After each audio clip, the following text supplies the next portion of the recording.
Your Kundalini isn't waiting for you to understand. Came to awaken, not to ask for permission. You feel a strange heat rising along your spine, a pressure between your eyes. Your body starts pulsing in rhythms that don't follow logic. You try to take a deep breath, to control it, to name it. But there's no name. Because this isn't ordinary. This is ancient. This is sacred. What you're feeling might seem like imbalance, but it's not. It's a force that has moved through centuries, traditions, and bodies, and now it has reached yours. There's no point in resisting. No use pretending, it's just stress.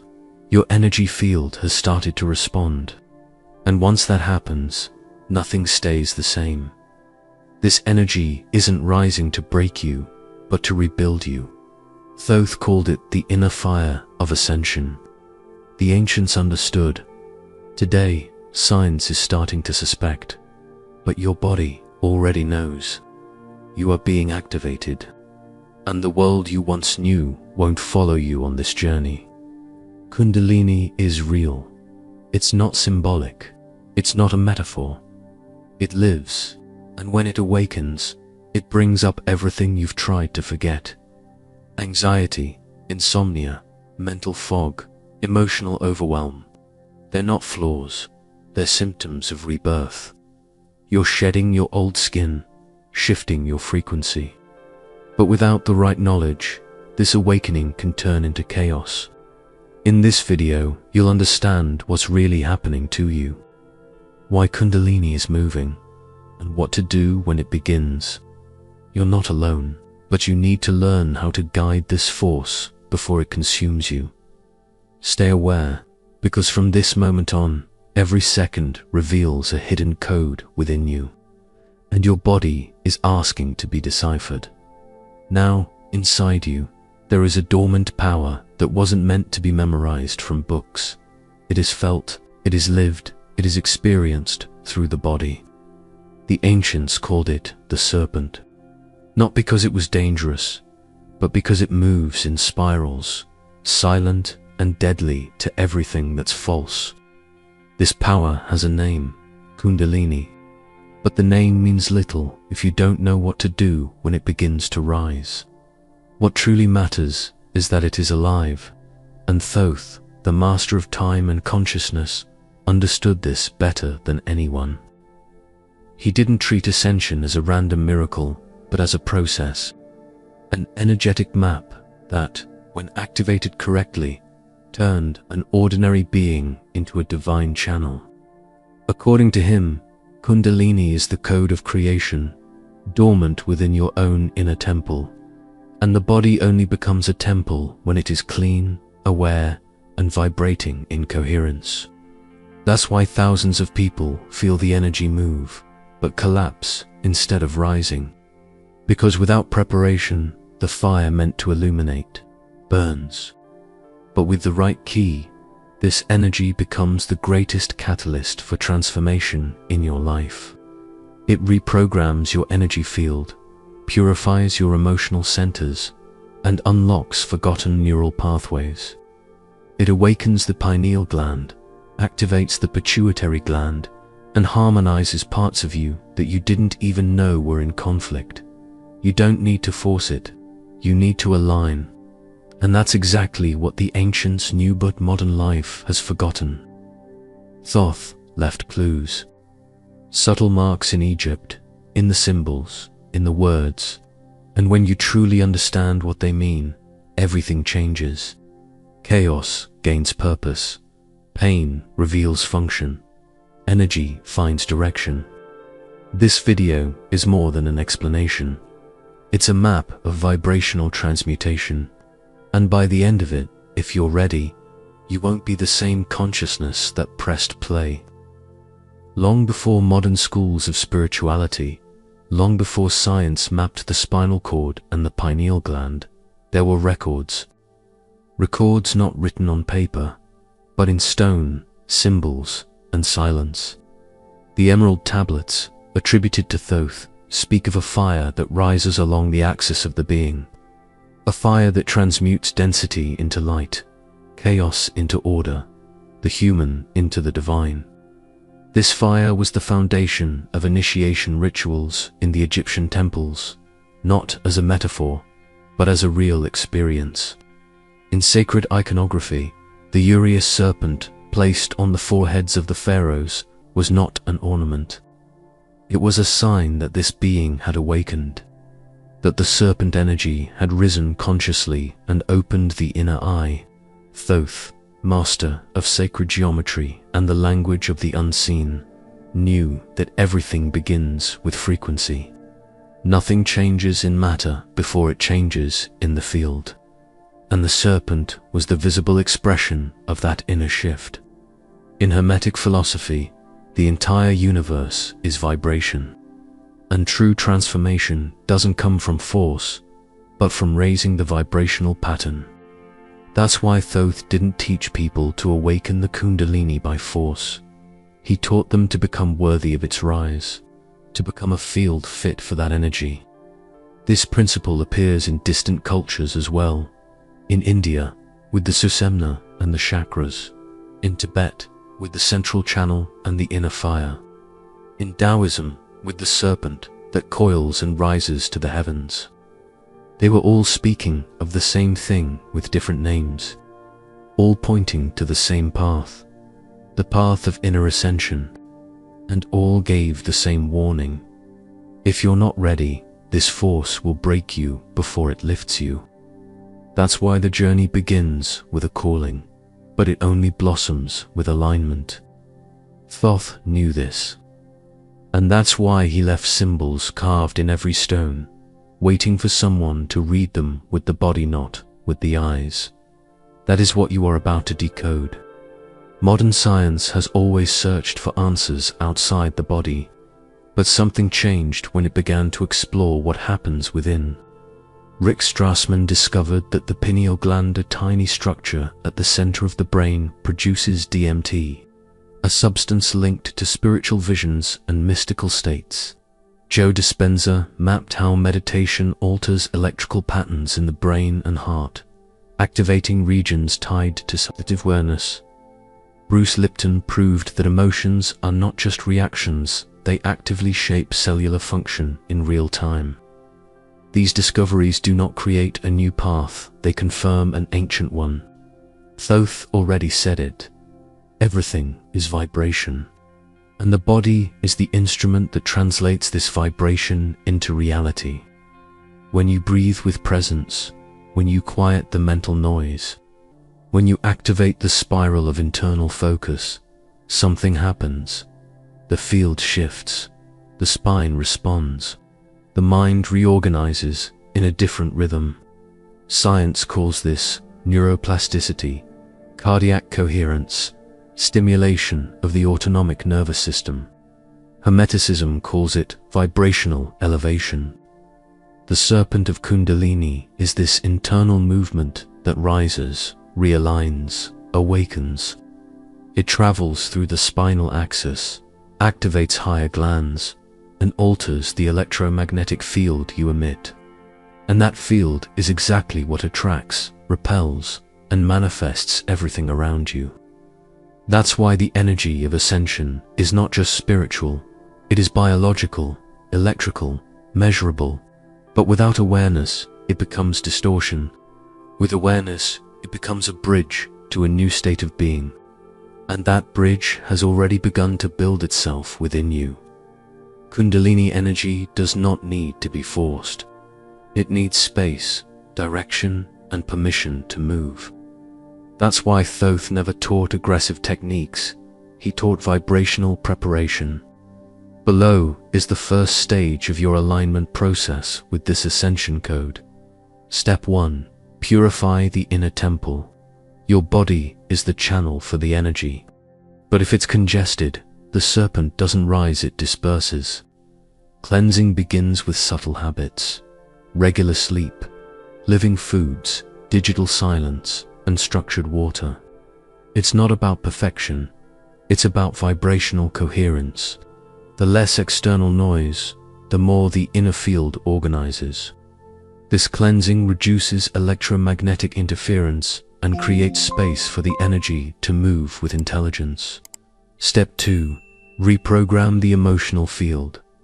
Kundalini flows through every vibrational center of the body and it carries everything it encounters.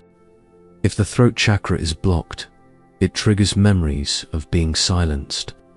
If the heart center is closed, it presses on unresolved pain. That's why it's vital to learn how to transmute dense emotions into creative power. Immediate practice. Write what you feel without censoring for 7 minutes. Then read it out loud with awareness. This simple action activates the field of verbal and emotional release. It's the beginning of what Thoth called the vibrational clearing of the temple. Step 3. Ground awareness in the body. The serpent energy doesn't awaken in the mind, it awakens in the conscious body. By bringing your attention to the physical now, you create roots to sustain the inner fire. Feel your feet on the ground. Breathe without trying to control it. Observe the posture of your spine. Every gesture matters. Every breath is a vibrational signature. This grounding creates stability in the neuroquantum field, and that stability is the fertile soil where the serpent awakens. Now that the temple has been purified and awareness anchored, it's time to activate the inner circuit through which the serpent energy moves. The rise of Kundalini happens along a vibrational axis known in ancient traditions as the Sushumna, and by Thoth as the central pillar of light. This part of the process requires full attention, elevated intention, and subtle technique. Step 4. Activate the ascension axis. Sit with your spine upright, eyes closed, and bring your attention to the base of your spine. Visualize a golden spiral, dormant and gently vibrating. As you inhale, imagine this spiral rising through the center of your body, passing through each energy portal, all the way to the top of your head. As you exhale, see this energy anchoring light into each center it passed through. Don't force it. Don't expect phenomena. The simple daily practice of this visualization creates a neural and vibrational pathway. Over time, the body recognizes the track, and the energy begins to move on its own. This is what Thoth referred to as the conscious movement of the inner serpent. You don't push, you guide. Step 5. Synchronize body, mind, and field. Kundalini does not awaken with a single action. It manifests when 3 levels vibrate as one. The body must be present. The mind must be surrendered. The field must be receptive. To do this, use a simple synchronization technique. Inhale to the count of 4. Hold for 4. Exhale for 4. Stay empty for 4. Do this for 3 minutes. Eyes closed, listening only to the sound of your breath. This box breathing regulates the autonomic nervous system and unifies internal rhythms. It is in this coherent state that the energy recognizes the safe path to rise. With the axis activated and the centers synchronized, the next step is to allow the energy to follow its natural course. Here, the focus shifts from effort to conscious surrender. Kundalini does not need to be controlled, needs permission to flow with cosmic intelligence. Step 6. Surrender to the intelligence of the energy. After practicing the previous steps, lie down in complete silence. Relax your entire body and bring your attention into the center of your chest. That is the subtle command center, where the serpent communicates with your consciousness. Don't ask. Don't expect, don't question, just listen. This vibrational listening is what Thoth called the silent conversation with the inner fire. The energy knows. The path the mind only interferes when it tries to lead. Step 7. Encode the new frequency with verbal intention. At the end of each practice, speak out loud a mantra phrase that seals your new vibrational state. Example: I am the temple of ascending light. My energy obeys me because I vibrate in truth. Sound creates form. The word aligns the field. Conscious speech is the final portal of activation. Over time, repeating these codes inscribes them into your body, shaping your base frequency. And when your entire field is encoded with truth, the energy becomes sovereign. It rises not to create phenomena, but to make you an instrument of the whole. This is the path Thoth designed.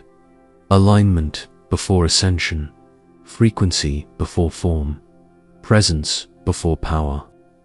When these codes are integrated, Kundalini is no longer a risk. It becomes the portal back to your original nature.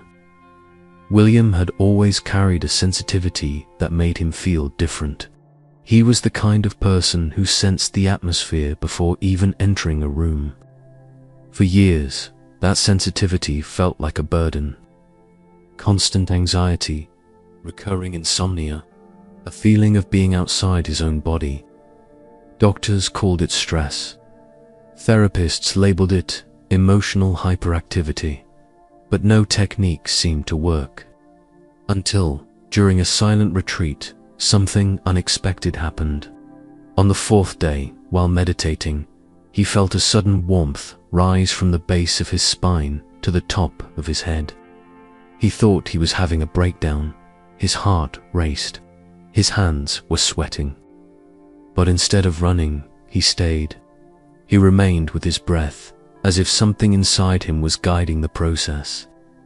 In the days that followed, his dreams became more vivid, repressed emotions surfaced, and old memories began to reorganize. William didn't know it yet, but he had begun the awakening of Kundalini. Without forcing, without seeking, simply by being at the right point of vibrational readiness. He discovered the teachings of Thoth afterward, almost as if he had been led to them. Then everything made sense. The emotional chaos was the start of reconstruction. The sensitivity, once a burden, became a radar. The energy that once overwhelmed him now brought alignment. Today, he no longer tries to control life, he listens to the body.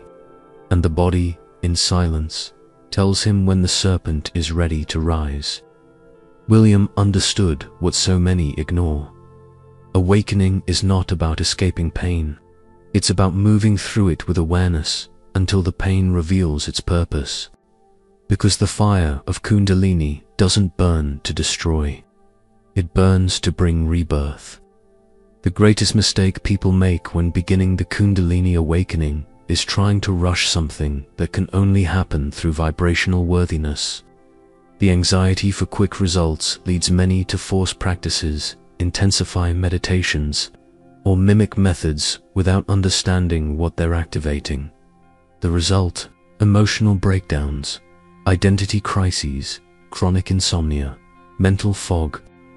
Not because the energy is dangerous, but because the field was unprepared to receive it. Thoth taught, every misdirected force turns into imbalance.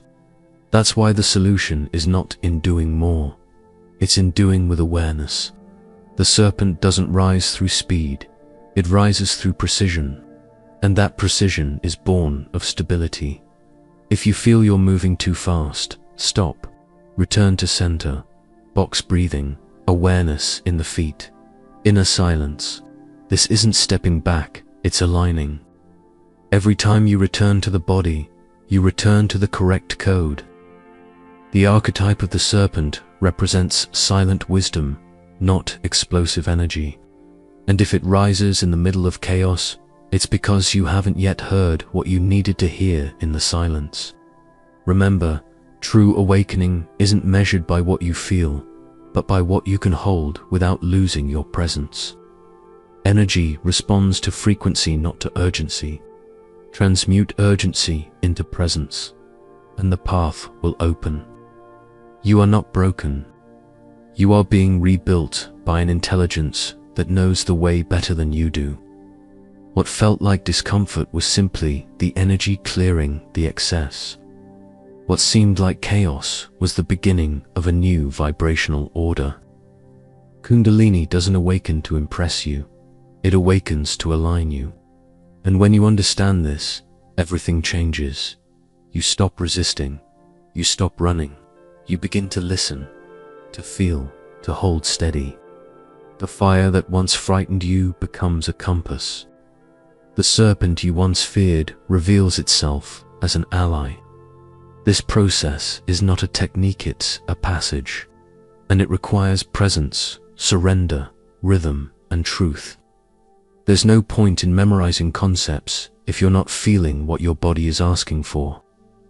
True spirituality happens in silent practice, in subtle gestures, in the choice to remain conscious, even when everything seems to fall apart.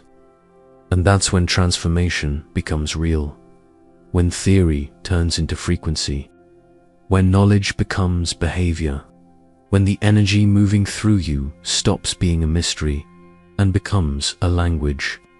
As Carl Jung once said, "He who looks outside dreams. He who looks inside awakens." The serpent of Kundalini doesn't rise to take you to the heavens. It rises so you can discover that the heavens have always been within you. And when that happens, you stop searching for miracles and begin to become one. If this message stirred something within you, leave a like, subscribe to the channel, and turn on notifications. Write the mantra phrase in the comments. The fire of ascension already lives in me. This helps anchor your new vibrational state and activate your presence in the energy field of this channel. Share this video with someone who is going through intense inner processes and needs to understand what they're feeling. And click on the screen to watch another video that may expand your consciousness even further. Every true insight calls for action, and those who honor their own energy honor the next level that is already calling them.